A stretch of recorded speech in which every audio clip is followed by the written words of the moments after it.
जगला में जो करे वो करे रात के मिलेला सुकून खाके राजा जी के हाथ के अच्छा लागेला।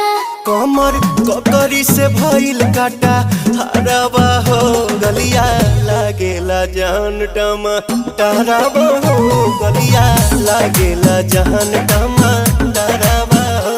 कहे तोर गया तुझको मैं पार करना अपने खाला पहले हम के खिया करना तबे भइल बा कमरिया मोर चाह करना तबे भइल बा कमरिया मोर चाह करना चाह करना।